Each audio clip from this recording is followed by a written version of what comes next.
let's talk about the cash in class, please, because let's hit that. It's not even the elephant in the room. It's just the entire room. Okay. And that is what's going on right now in the PT world. Right. School is astronomically ridiculous with how much they're charging. Yep.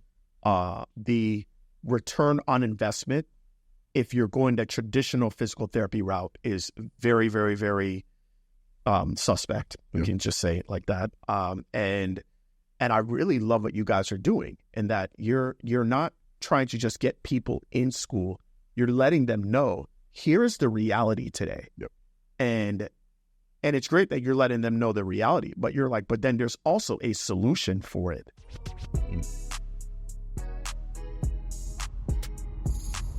This is Secrets for Success. Welcome to the Secrets for Success podcast. I'm your host, Greg Todd. Thank you as always for joining me. I have a very special guest. This person has probably, I was thinking on the podcast, he has probably been in my life longer than anyone that has been on a podcast up to this point. Really? Yeah. And might be of the, so I've had 4,000 clients. You and your family are probably, because I haven't had Kyle on a podcast yet. So you and your family are probably the closest to me and my family of all 4,000 clients that we've had in Smart Success, PT and healthcare. So with that said, Joses Ngugi, welcome to the podcast. Appreciate it, man. It's a pleasure to be here. So why don't you tell the people a little bit about what you do, who you serve, and just tell them a little about your journey, and then we'll get into some fun stuff. Oh, yeah, definitely. So I'm a physical therapist by training. I don't practice anymore. And so I help people in two specific ways. I help students who want to become physical therapists get into school because it's very competitive and they struggle with that. And then the second thing is I help them make money afterwards because lots of debt. They don't know how to pay for school or life. And it's been cool because a lot of people are now second guessing their decisions to become professional. Right. They're like halfway through school saying, I'm making too much money. I don't know if I should, drop out. But it's been cool because it gives them options. And a lot of it has been a byproduct of our life. So both platforms, both missions are my life. And so it's helping them go down a similar path. And we've been grateful for it. And a lot of that has been because of you, Greg. And so just super excited to see their journeys continue to grow. That's what I do. That's amazing. That's amazing. So so why don't you talk about the other half that's not here right now? You have a business partner, yes. And I wish he could be here, but Casey lives in Chicago. In Chicago. So why don't you talk about how you guys were able to start this, and just kind of talk about the journey from Andrews University and how that all started and what it turned into. Yeah. So on our campus, Casey and I both went to Andrews University. We were both undergrads there. We were both trying to become physical therapists. Saw a problem on our campus and started a little project. We called it the Pre-PT Success Program. And so no intentions of ever having it be a business ever. And so we ran it. Long story short, it was very successful. It was meant to be a free resource on our campus. The initial intent was for it to continue without us being there. And during my last year of PT school, I had some internal struggles, which we can talk about as well. I had a bit of a crisis during the end of my second year where I almost considered even leaving PT school. But do tell. we could get there. Greg, you were answering some prayers that I had discovered later. However, for the sake of that initial story, the initial plan was to hand it off to somebody else, like hand off this project. We quickly realized there likely wouldn't be anyone that cared enough to have it last for a long time. And so Casey came into your world in 2016. I was on my clinical rotations. I see this dude doing some stuff online. I'm like, bro, what you doing? He's like, next time you're back on campus, I'm going to show you. So he introduces me to you. And then Casey plants a seed. He says, what if we could be the Greg Todds of the pre-PT space? I was like, tell me more. So my vision didn't know how to think that way. And so he pushed me to just say, you know what, like listen to some of the episodes. So I started listening to your podcast, all that stuff. And but long story short, joined your third season of Smart Success PT at the time, Healthcare Now, and just turned that project on our campus into now an online platform. Casey and I decided to go into a 50-50 partnership, which we've still been in, and 2 of our businesses together, and it's been amazing. And since then, just grown, evolved, leveraged each other's strengths. Initially, it was more of a, we have to do everything together. Now it's like we know what we're strong at and what we're not as strong at, and we play to those very, very well, and it's been brilliant. So okay. This is great. Yeah. Okay, so many things I want to ask you. Here's the deal, just to let you guys know. Joses has actually been here in this podcast room for the last 2 hours. We've been talking a lot. Okay, it's been nearly an hour and 50 minutes. We have been here. We can talk all day. Yeah. And I think, but let's just, because I really could talk to this guy all day. It's just one of the best people to talk to. But let's do this. Let's talk about how you were thinking of mentoring and helping people in the format that you were doing it at Andrews, yes. Which was, I'm assuming maybe people came to a classroom or you met on campus every once in a while, whatnot, to then moving to, wait a minute, I can actually help more people in a one-to-many format. Can you take us back to how that happened and what was the mindset shift? Because so many people struggle with that. Yeah. It's like they have a gift. They know people that they can serve. Yep. But the only way they've ever done it is physically being in front of the people and then giving them their value, whether it's placing their hands on them or talking to them and helping them solve a problem. So talk about that. That's a good question. So the first thing I'll say is sometimes you just have to see something before you can fully understand what's possible, right? And so I don't know if I fully understood what could happen until I watched you do what you did. So when we were in that season, I was watching you teach us. I'm watching the engagement in the comment section. It was girls like 70 plus of us, right? It's crazy, right? And so that was the first time I was like, oh, like you can teach people something. I think the idea of even someone paying me for something that was free, right? Because a lot of times we don't know what's truly valuable, right? We had been taught that you have to be in person, face to face, shake someone's hand, high five them, whatever the case might be, for it to be of value, right? And so it was new, but I had to see it, right? And so when I went through your program, I was like, oh, shoot, like even our initial version of our coaching program was built around the framework you had built. Because I was like, I've seen that done before. I see that being possible. And so that's truly what happened to me. It was just being exposed to it. I would say a lot of the stuff that's happened has been exposure. And the moment you see it, you're like, oh, someone's done it, got it. I got to learn from them ASAP, right? And so that's how I've done it. That's how you've done it. Okay, this is really important. I think many of you need to just maybe pause the podcast after I say what I'm about to say, and then just think on this. We have been trained that the only value that we can give is being physically in front of someone. But then we've also been indoctrinated that the reason why we will spend hundreds of thousands of dollars to get this degree and this certification or this licensure and the reason why it's justifiable is because of the depth of education that we are getting in this licensure, in this degree, in this certification. So if we have been trained that the knowledge is valuable, and that's what we've been sold on, right? I mean, that's what we've been sold on. I remember, bro, when I became a physical therapist, and you know how like we would crucify the personal trainers, like, oh my gosh, the personal trainers, time to do what we're doing. Like they don't have the level of education. Okay, so if the differentiator with you is education, then why in the hell do you not believe that education would be valuable for people to pay for? Isn't that crazy? Right? Okay. And so I just think that I think that 90 to 95% of healthcare providers have education. I mean, there's always 5% that's just dumb as a bag of rocks.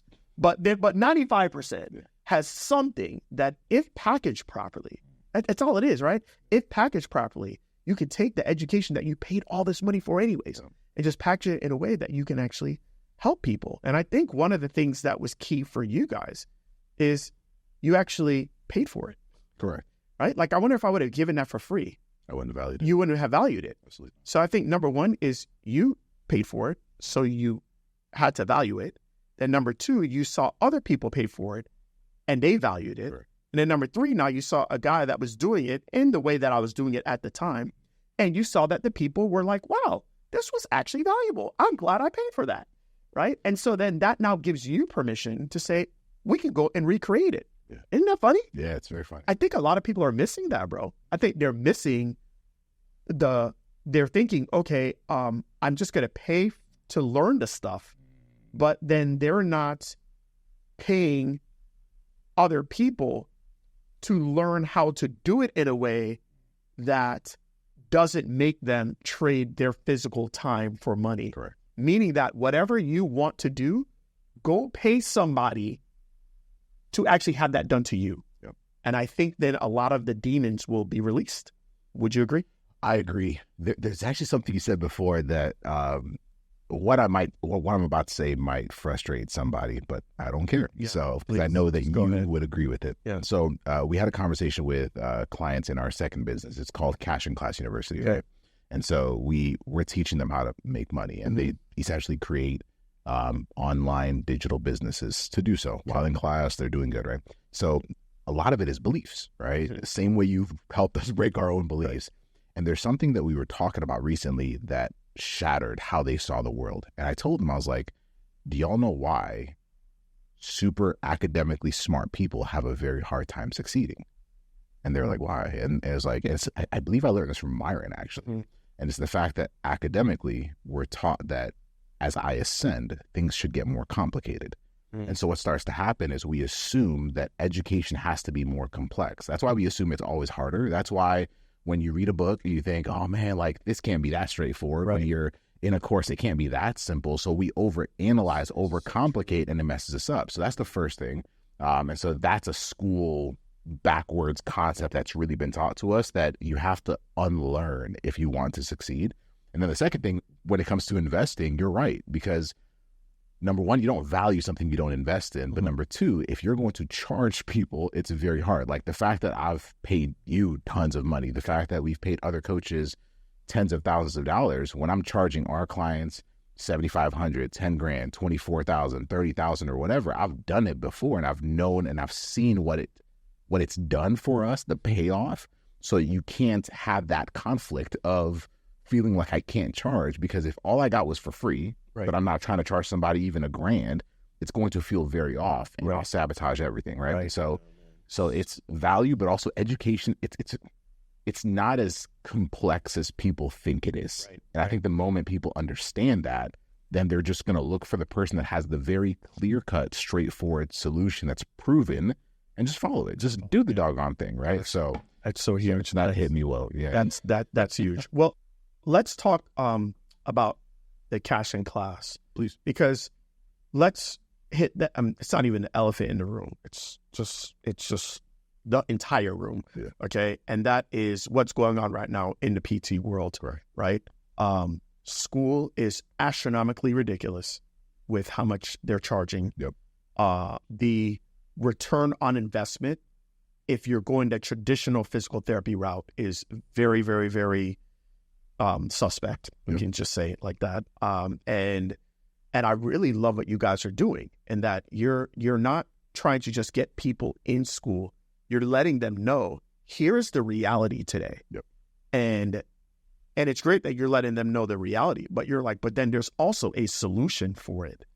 And so can we talk about what you're doing with those people? And then even some of I know you guys have, there's just some amazing stories that have come from that. So can we talk about it? Because I know there's a few people that are listening to the podcast that are considering going into some type of allied healthcare profession, right? But they're like, this is too much money. And then I know there's people that just got out of school and they're like, I think I made a mistake. Can we talk about what you guys are doing with people and what you would tell those people as well? Yeah, of course. So first thing I'll say, I don't know if I've ever said this out loud outside of to potentially my wife, right? But there was a period of time not too long ago where probably within the last 2 years, where I considered ending my partnership within my pre-PT grad business. Not because I don't like working with Casey. Casey and I have a great partnership, right? But because part of me started to feel not aligned with the idea of our initial business helping people get into PT school. Gotcha. Because while we were helping them get into a really cool profession, I also felt like we were part of the problem with helping them get into a tremendous amount of debt, right?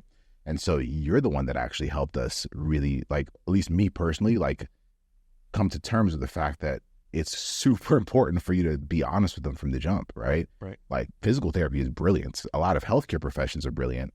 Don't do it, though, if you're not aware of what's actually happening and the fact that there's at least having a solution for yourself, right? And so for us, the elephant in the room is obviously, there's a crap ton of debt. I remember even some of my classmates in PT school, there was a couple of them that were like 250 plus in debt between PT school and undergrad. Then you're going to have a job that's paying you, what, $70K out of school. That's before taxes. Nobody thinks about that stuff, right?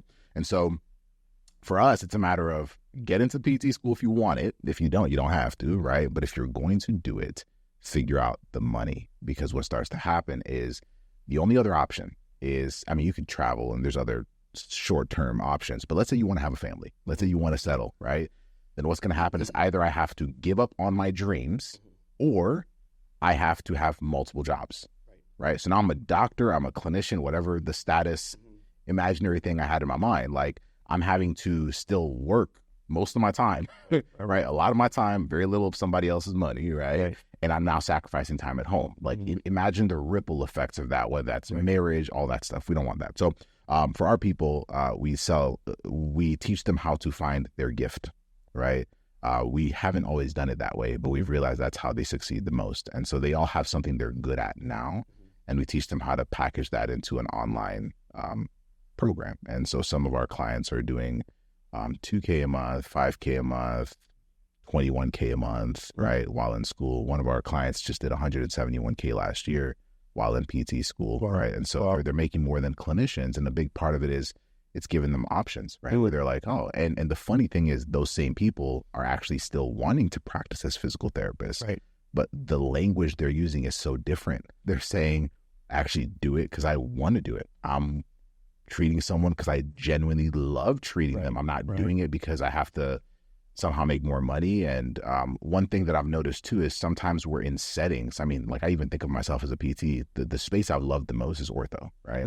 If I was in a space that I did not feel fulfilled by, but the only reason why I was in that space was because of the money, I could resent a career that I've actually enjoyed being a part of, right? So someone loves working with pediatrics, kids, but they're in a setting, they're in a skilled nursing facility, or they're doing travel in a setting that they don't love, then the same profession that they actually truly do feel aligned with, did actually enjoy, were excited for on graduation day, they now despise because for the next 10 years, they have to be in a space and a setting they're not fulfilled by. Everyone around them pays for it because now they're coming home disgruntled. The people at home always get the worst version of you when you're unhappy, right? So that dissolves everything. And now 10 years in, I hate my career and I don't have a way out. So no one thinks about that. So if I truly want to be in a space where I feel fulfilled, then I got to figure out the other side so that I can be in a space where I'm like, cool, if I want to work part-time with kids because that fills me, great, I can do that, but I'm still able to pay the bills. I'm still able to be at home. I'm not stressed over the other stuff. And that's a piece that I think a lot of people truly value once they take this problem seriously, because professors are not helping them learn about it. I remember asking one of my professors about it around the time I was learning from you. I was like, hey, so just trying to feel it out, right? Like, hey, what do you think we should do about the fact that school's super expensive and we're only going to get paid 60, 70, maybe 75K out of school? Professor said this. He said, Joses, this is a helping profession. It's not about the money. I'm like, what kind of, like, at first, and part of that is how we're taught, right? Money is the root of all evil, all the different stuff. But as you learn what money truly is, the money is like a transaction of value. Like, you literally have to give someone more, like something that's worth more than the money they're giving you for it to even make sense for them. So if I'm giving you something that's worth 10 times more than the money you're giving me, but I'm able to do that enough times and learn how to do that infinitely more times than I can one-on-one because I'm doing it in a one-to-many format, bro, like, that's a gift to the world, right? And so I think a lot of us have just had a backwards way of learning about not only money, but impact, and also what it truly takes to create a life that's worth showing up for, so that we can be present with people close to us, and not want to give up, because so many people are so frustrated with their life And it's because of how backwards a lot of it has been, not just healthcare too. Right. Oh gosh, there's so much to unpack here. As you were talking, I started to go back to my journey, and I'm thinking now, I'm still, even though I haven't treated in the clinic since 2017, I'm still in the field. Yeah. You know what I mean? And I think there's a couple things that I want to mention. There's a lot of you right now that you are working in a setting that you actually don't like and you don't want to work in, but you're doing it strictly for money. And you basically go to work every single day and you hate it. You don't enjoy it. And not everything I've done has been right, but one of the best decisions I made was I actually spent the majority of my time in the setting that I actually enjoyed it. So you're not going to find too many people that have worked at me that's like, this guy was just bagging it every day. No, like I really, really, really enjoy ortho. But ortho is, besides, I think orthopeds is like the lowest reimbursed areas, right? But because of what you guys are teaching in your current program, because of what I learned outside of what they taught me in school, it allowed me to stay in something I loved, right? And I truly believe that the reason why you're getting people that are 6 months out, 8 months out, 12 months out saying, yo, I'm out, is because they're not doing the setting that they love, okay? I think that's a huge thing that you hit there. You guys got to understand that if you learn certain skill sets, just compound a skill set with the setting that you love. You can work in any setting that makes you happy, okay? All right. I'm just telling you this because I also want to tell you why you helping people get into school is still extremely important, all right? So podcast pause right now. We are going to I just want to tell you this as a reminder. Have you read the book Good to Great? Of course. Okay. You remember the 3 big things that make a business great? Do you remember them? No, it's okay. Let's talk about this. So, when it comes to being great, right? When it comes to being, if you want to be LeBron and not Gabe, okay? Sorry, Gabe Vincent, you ain't listen to my podcast anyway, so it's fine. No, all right? If you want to be Steph, but not DeLon Wright, okay? What is it? Because DeLon makes like probably a million a year. Steph makes like 50, 55 with just a contract. Probably makes another 200 or so with all the endorsements. There's a difference between being average, even at a high level, and being the best, okay? And so what most people must understand is that what makes people make a lot of money and impact is just being in the top 1 to 0.5% of your industry, okay? Like, that's the key. And so one of the big things that I think is important for your people that are getting into PT school and they want to go into PT, but they're scared, is for them to understand, what do the 0.5 to 1% make? I mean, like what do they make, right?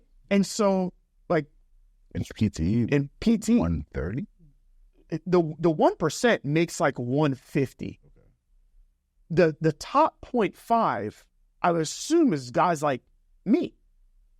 I mean, I'm in the top 0.5. 7, 8 figures. Yeah, you're making 7, 8 figures a year. So when you're in the top 0.5%, you have to ask, what do the top 0.5% of people do? Am I going to any John Barnes courses? No. Am I going to Herman and Wallace and learning any pelvic level 1, 2, 3, 4, 5? No. You got to look at what is it that we do, right? And so you have to do those things. What you guys are teaching in cash in class is what we do. That's what we do to get into the top 0.5%. And so I say that because I personally think PT has probably, of all professions in the world, I think PT has probably the top 5% of massive earning potential of ease. Wow. Because of the resistance of the majority of the profession. So if you're willing to, so many are going into it, and just think of the questions you asked and the questions I asked when we got into it. Yeah. Did you ask what did the top 1% make? No. You asked, hey, let me look at the top 20 jobs. What does the average PT make? What does the average RN make? What does the average pharmacist make? What does the average physician assistant make? What does the average occupational? Because all we think about is average. That's it. But if you could start looking at, well, what do the top 1% make? Well, when I look at the top 1% of physicians, the top 0.5% of physicians versus the top 0.5% of PTs is about the same.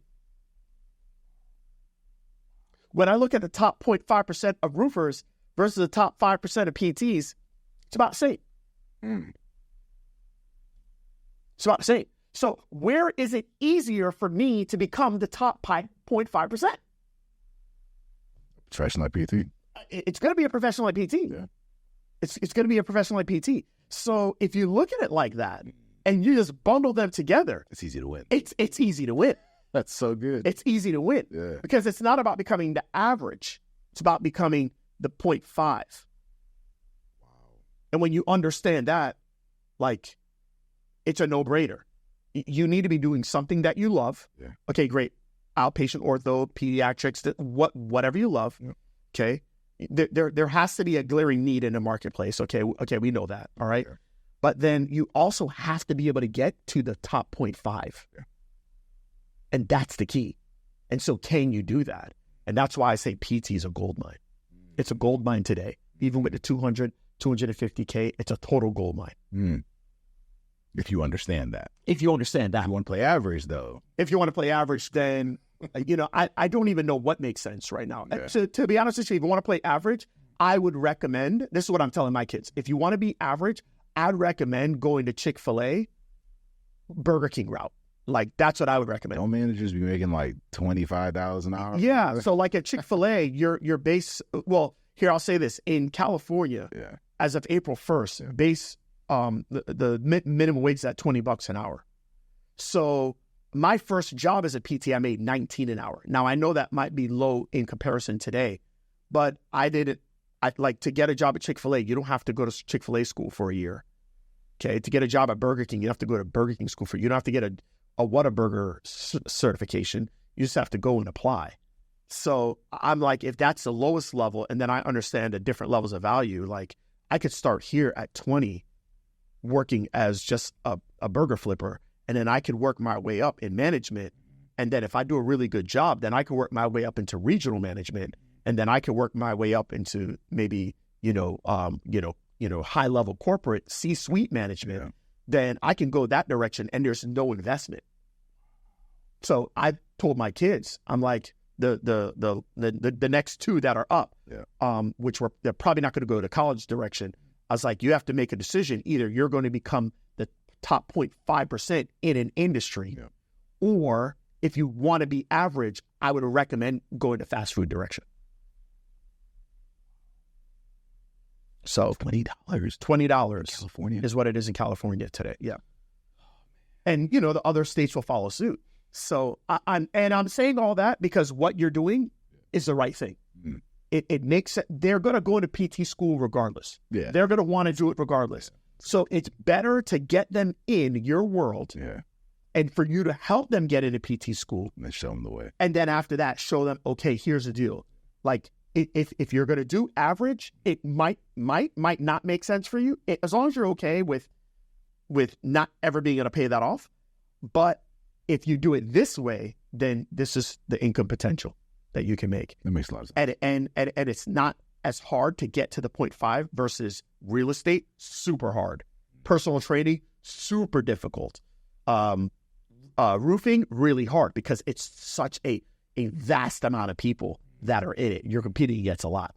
But PT, it's filtered because you have to go through the whole that whole process, 7.5 years. So, man, if you look at it like that, it's pretty wild, right? That's so good. Yeah. So the fact that 0.5 is the same, like it is roughly the same for all of those industries is massive. It's just let's play the numbers game. Which industries is it easier to get to the top 0.5? Yeah. That's such a good way of thinking about it. Yeah. That's all it is. Like, that's all it is. That's all it is. Yeah. So it's pretty wild what you guys are doing.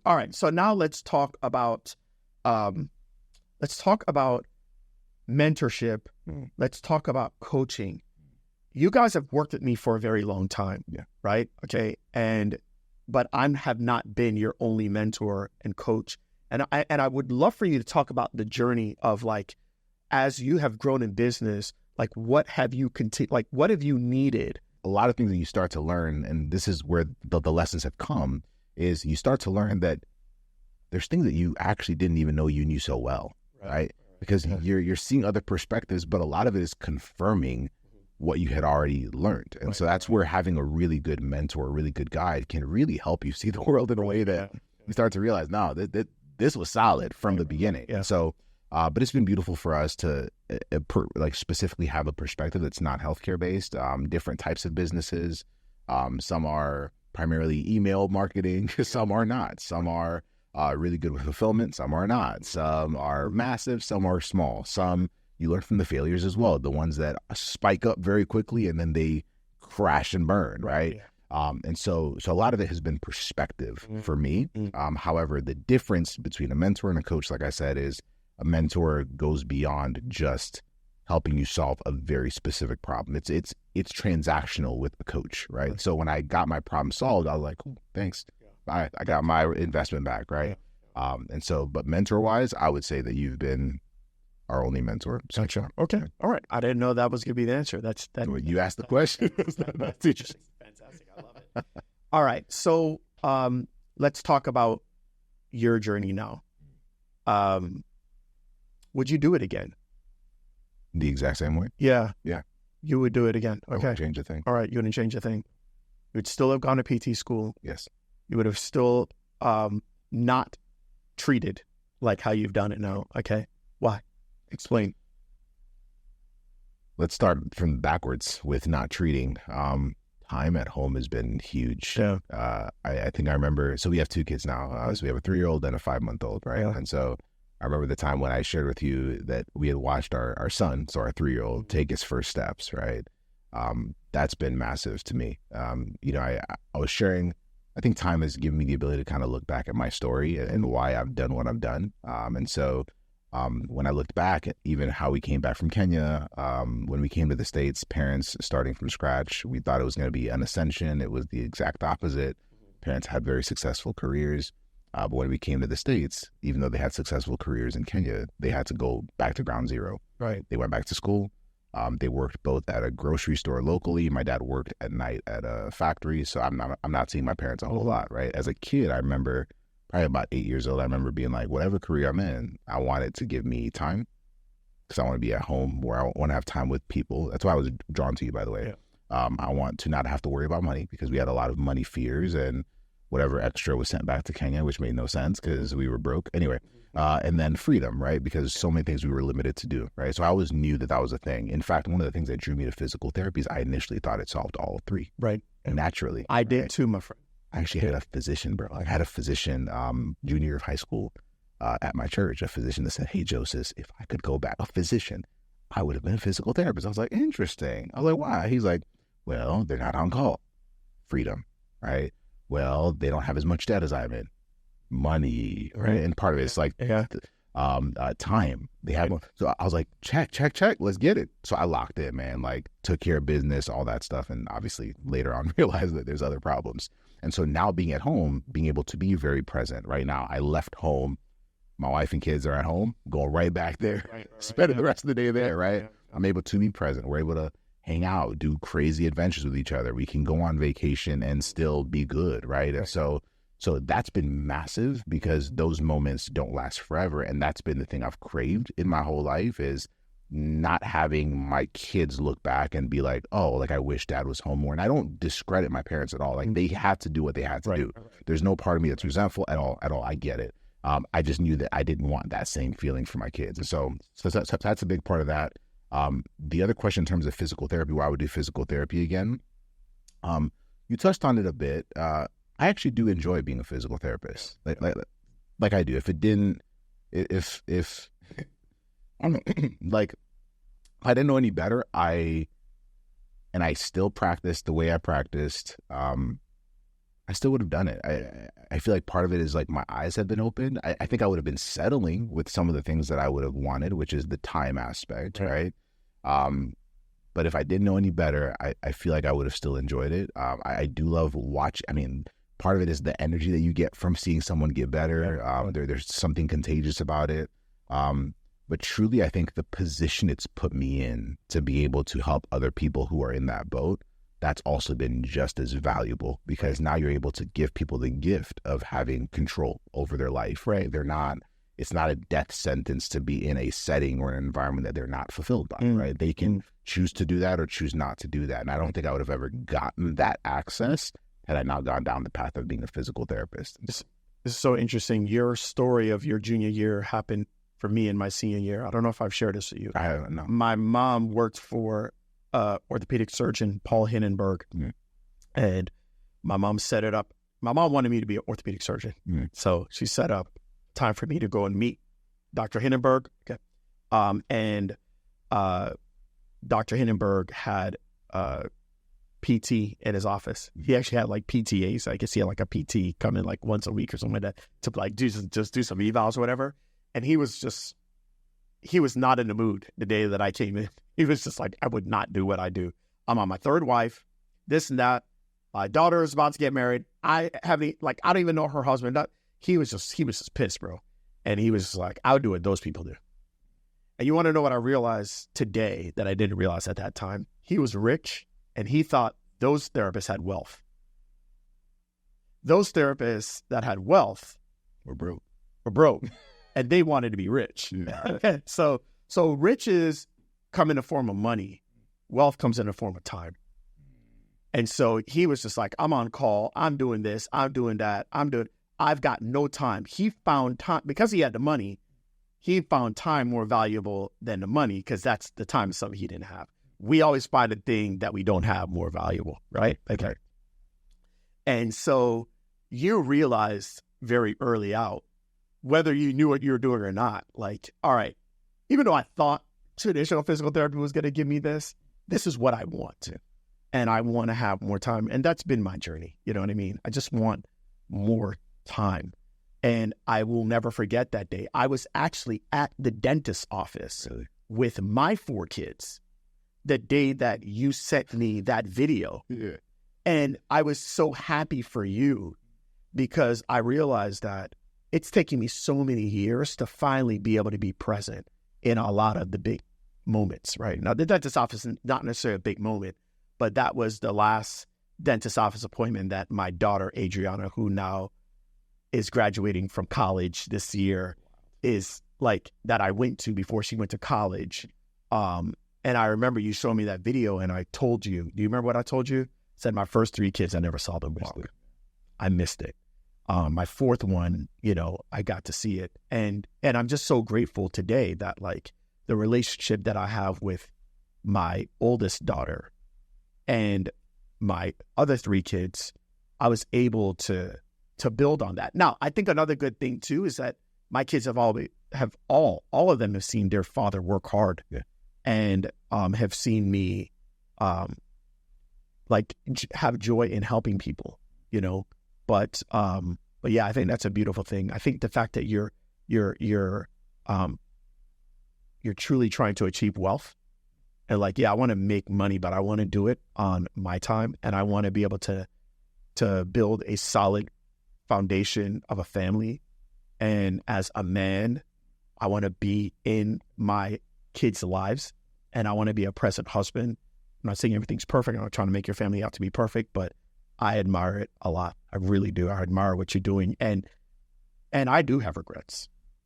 And so I actually am kind of living out some of those things I wish I would have. I'm watching you do. And that's why every once in a while I'll text you like, bro, like, what's up? I don't text you all the time, but I just every once, because I'm really proud that if I had to do it over again, knowing what I know now, I would have done exactly the way you're doing it.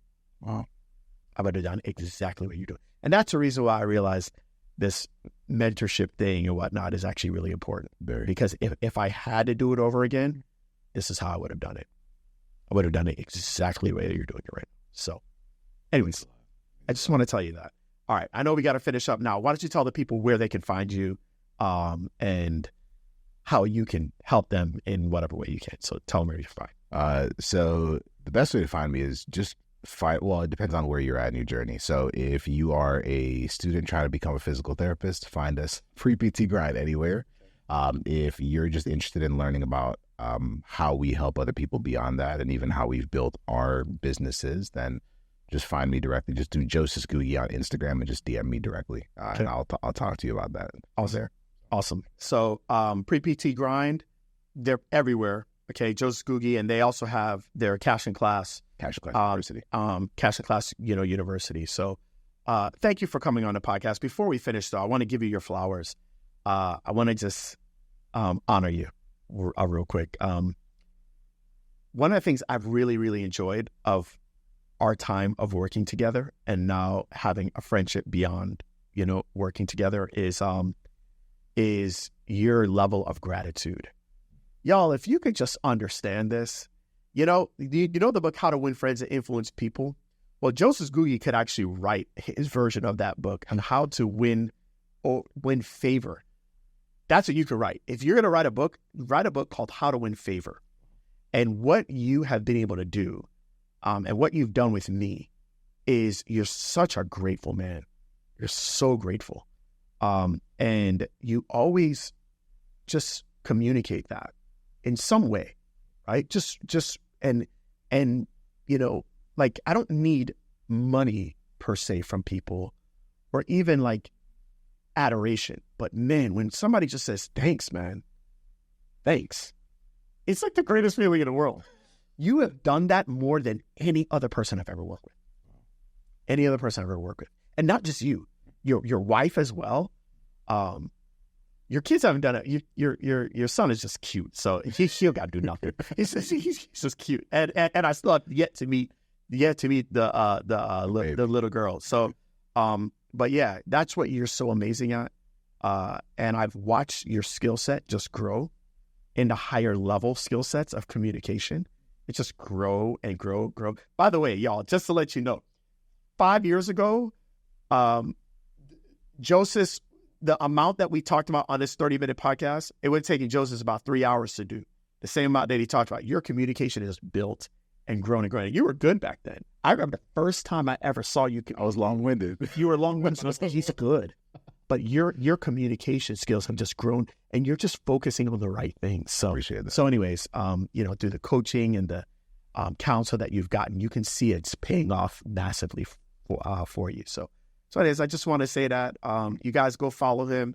And I think I'm going to have you again on the podcast. I would love to talk about maybe we got a lot to talk about. So many things to talk about. My brain is like partnerships. We could talk about this. Oh my gosh, there's so many more things. I live down the street. So yeah. So anyways, now he's a neighbor now. So congratulations about appreciate that. Anyways, thank you for coming on the podcast, and we'll have you on again. Thank you. All right. Thank you.